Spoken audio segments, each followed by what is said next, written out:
someone reached out to me. I saw this question somewhere on here, and this person said, "Hello Milton, what is the difference between a partial scholarship and a full scholarship?" Now, let me break it down. I think this person is a new follower. If you are asking for the difference between a partial scholarship and a full scholarship, okay, let me explain something. But before we talk about this, I'm going to explain some things to you. Finland is going to open its doors January 8th, and application will run from January 8th to January 22nd, right? Now, remember the new policy is you must pay an application fee, and I have said many times on YouTube that if you are applying to Finland, make sure you are wise to choose your university. There are two types in Finland. Do not forget, applied science universities and research universities. Which one is cheap? Applied science universities are affordable and research universities are expensive. There is nothing like cheap anymore in Europe from my observation, because I have gone through the schools. I think Italy is a bit affordable, but there are cheap schools in Italy, which I've explained already on the channel. Now, if you are applying to Finland, make sure you check the school's website very well to see requirements, and equally to see if you are going to pay anything like tuition deposit and how much, and if you get a scholarship and how much. These are things you should put into consideration. Now, going back to the question, the person asked me the difference between a partial scholarship and a full scholarship. Partial scholarship, I know not everybody understand this study abroad thing. Partial scholarship is when a school says, when you apply for a program, and let's say the tuition is maybe 10,000 euros, right? And the school say, okay, we are going to pay 5,000 euros for you, and you pay the rest, then you do your other applications yourself, like visa application, proof of funds, and everything. Do you understand? Then full scholarship means that if the tuition is 10,000 euros, the school would say, okay, if you win this scholarship, we are going to pay the 10,000 euros for you and you study for free. Then we are going to give you monthly allowance every month, or money every month, and we are going to give you some money to pay your accommodation and your flight. This is a full scholarship. An example of this scholarship is called Erasmus Mundus Scholarship. Even the Chevening Scholarship in the UK or the Commonwealth Shared Scholarship is also an example. Do not forget, Erasmus is still open, but the other ones are closed. I have videos on the channel already, so check them and do some research. And please do not forget to apply to this Erasmus or any school. Remember, when you get a partial scholarship, you need a bank statement.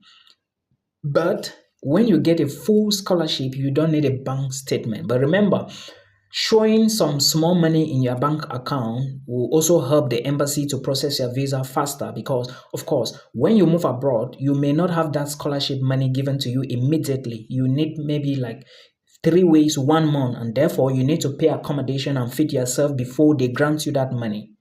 Schools in the US also have such opportunities. For one-on-one calls with me, book from the link up there, or you comment below and I'll give you some details.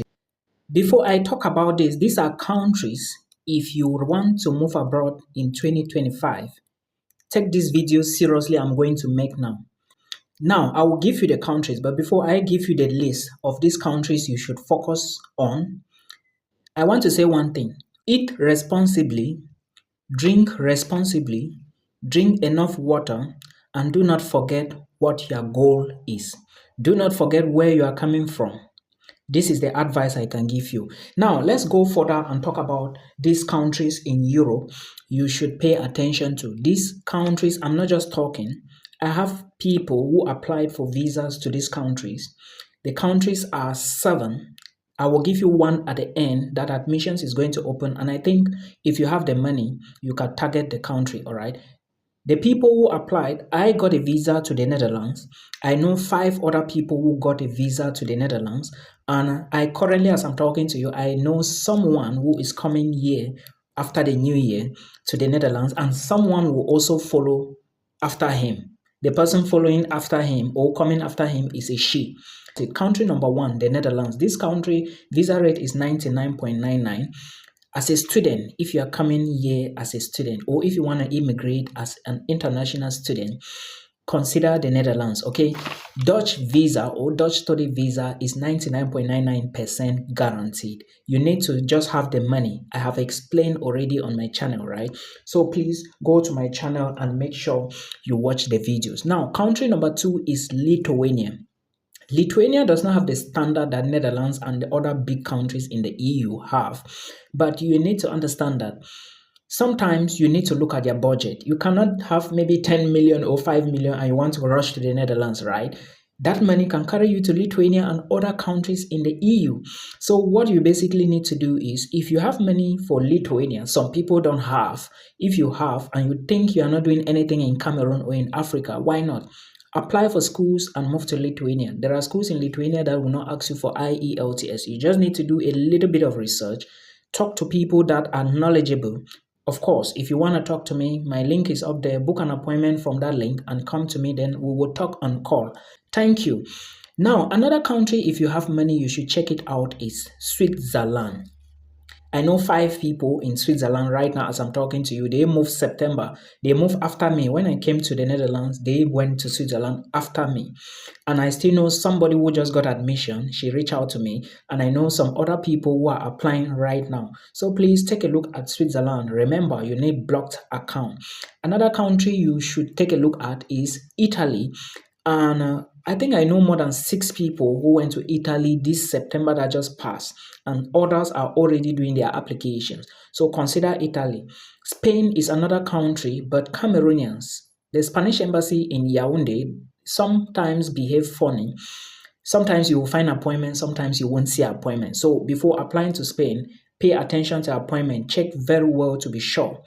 Another country is Portugal. In fact, I have friends who moved to Portugal. I don't want to spill more here. And the last one is Denmark.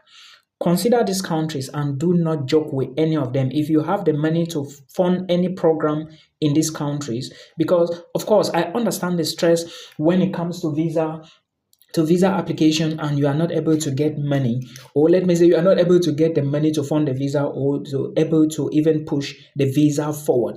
So in that case, you should focus where you can actually have the money, like where you have the money. Remember the money I'm talking about. You are not giving this money to Milton. I don't even need the money. All you need to do is, if you need information and you can't get it, book a call with me, okay? This money is tuition fee you have to pay, then proof of funds. For those who are sponsoring themselves and who are struggling, it might be a little difficult. But again, like I said, if you are pushful and, of course, you choose a country that you think can carry you in, why not? But do not forget, these countries should be on your watch list. So last time I did a couple of videos, few videos, let me put it this way, and some people have been coming to my inbox to ask for the link. I never said people should come to my inbox. Come on. Okay, now, while others were coming to my inbox, thank you, others were also asking for the link on the comment section. So I explained in my last video, probably many people didn't see it. And I said, because I dropped some links below and I noticed that some people were saying they are clicking the links and it's not opening. Then later on, I realized that it is procedures from this app. So what we will do is I will give you the names of the scholarships. Then you can type them on Google. Okay, I'm not just talking. People are doing this already. It's not everything I will spill on here, right? So if you have the requirements, or go to the school website and see if you have the requirements, or to the scholarship website, let me say it. Scholarship number 1 is the University of Twente. This university have a scholarship that is worth 34,000 euros. And then if you are interested to apply, check the University of Twente and read the section for the scholarship. It is called University of Twente Scholarship. That's scholarship number 1. Scholarship number 2, you should go to the University of Maastricht Scholarship. These 2 universities are found in the Netherlands. Sorry, right now I'm not in the Netherlands.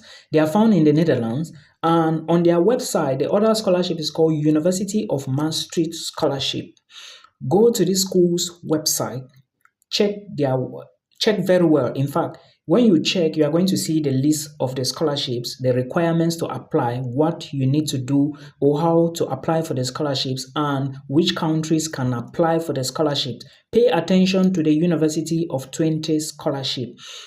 There are two. The first one is University of Twente, which is 22,000 worth euros. And the second one is the Kipaji, which is merged together with the University of Twente scholarship. And this Kipaji scholarship is also an attachment. They will decide if they are giving it to you if you win that of the University of Twente scholarship. Remember, any of these scholarship, if you do not win them, you would have to pay the tuition. And you already know how schools in the Netherlands are. They charge a lot of money. Also, go to my YouTube channel to follow up everything. Anything you take from my YouTube channel, put it into practice and do exactly what I say. I saw a comment here. There is a video I did some time about those who want to move to the Netherlands and have the money. And I said the money was huge. And I think I said the minimum you needed was 15 million. Someone came to that comment and wrote some things which I remember. I said I will not be replying to negative people. That is not my energy as 2025 is coming. So hopefully the person does not understand anything and has refused to do research. Remember, a Schengen visa is of 4 categories: conference, business, medicals, or tourist or visit. That is Schengen visa. The fee for Schengen visa is not the same amount you are going to pay to universities abroad to study. Please, your brother who moved from Africa through the Schengen visa and is now seeking Aduro in Europe will not spend the same amount. Please, let's do research. Let's not come online and disgrace our family members, okay? Now, the last scholarship I want to talk about is the Erasmus Mundus, which I mentioned before. Erasmus Mundus is a joint scholarship. You are going to study in 3 or 4 different European countries. Like right now, I'm in Germany, right? My visa can give me access to more than 30 countries, 28 or 29 in the European Union, and of course, Mexico and the other places. I can go for free. It's the same thing Erasmus will do for you, and you can study for free. Like everything will be done for you. I did the videos. They are on here on my YouTube. To check the links up there for my YouTube channel or book a call from up there. Then I can guide you. Otherwise, I will keep explaining and sharing study abroad opportunities. This is not my first year I'm doing this, okay? I started this 2021. So, and again, this is not my first country anyways. So guys, check these 3 scholarships and see if you have the documents. If you have, apply immediately. The last day to apply is February 1st. Remember, you are applying to the universities. Then they will look at their documents, then assess it, give you admissions before you now apply for the scholarship. IELTS is compulsory. I have said it now so that if you didn't know, you should know it now. I wish you all the best and I would love to meet you when you come to Europe. Bye-bye for now.